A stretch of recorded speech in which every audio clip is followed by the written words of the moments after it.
Claire Perry, who was promoted this month to Energy Minister with the right to attend cabinet meetings, was also rebuked by fellow Tory MPs for levelling the incendiary insult, it emerged.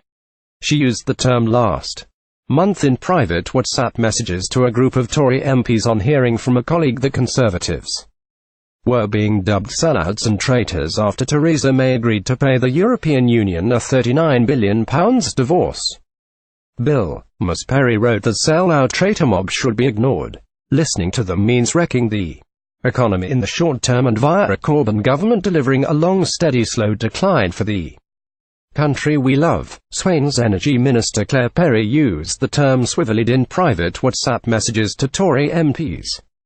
I would hypothesize that they are mostly elderly retired men who do not have mortgages, school-age children or caring responsibilities, so they represent the swivel-eyed few, not the many we represent. Claire Perry: I would hypothesize that they are mostly elderly retired men who do not have mortgages, school-age children or caring responsibilities, so they represent the swivel-eyed few, not the many we represent. The swivel-eyed term is seen as particularly toxic because in 2013, an unnamed senior Conservative reportedly branded Tory activists mad, swivel-eyed loons who were forcing MPs into hardline positions on Europe. Tory co-chairman Lord Feldman, a close friend of then PM David E. Cameron, had to deny being the source. The leaked WhatsApp messages from last month showed that senior pro-Brexit Tory Bernard Jenkin responded sternly to Ms. Perry: I do think we should try to reassure people, whatever the views, not make derogatory comments about them. Claire Perry was promoted this month to Energy Minister with the right to attend cabinet meetings. Fellow Tory Nadine Dorries protested that many Northern Leave voters don't have mortgages. She said, they certainly aren't swivel-eyed unless as a result of an injury sustained through manual physical employment, and as patriots who feel utterly overwhelmed by inward migration would be very unhappy indeed at that comment. Ms. Dorries also insisted Ms. Perry had no grounds to claim the economy would be wrecked in the short term as a result of anything other than a Marxist government. She said, however, I love you dearly, Claire. Let's rejoice in the fact that, apart from the aggressive UKIPers banging on, as they always will, we are by and large in a very good place.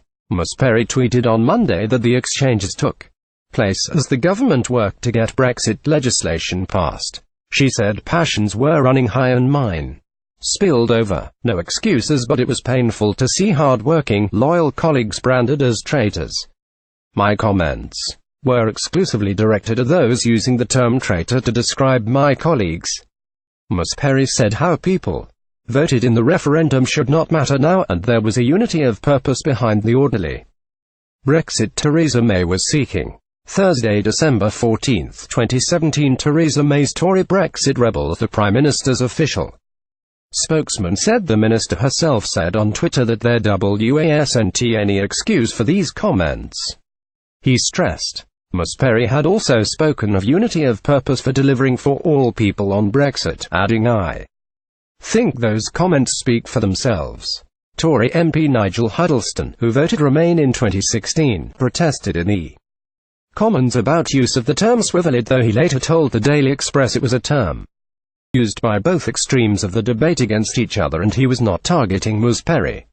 Speaking during exchanges on EU developments, Mr. Huddleston told the House our constituents would respect us all a lot more if we stopped making comments about people being swivel-eyed just because they have firmly held opinions.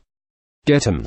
Perry tweeted that the messages were sent when the government worked to get Brexit passed. Earlier, Labour MP Helen Goodman had joked about swivel-eyed Tories.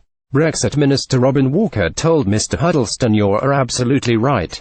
Our constituents expect us to work together across the House and not to be calling each other names during this process." Ms. Perry last year told the Commons her strongly Eurosceptic colleagues sometimes sounded like jihadists in their support for a hard Brexit.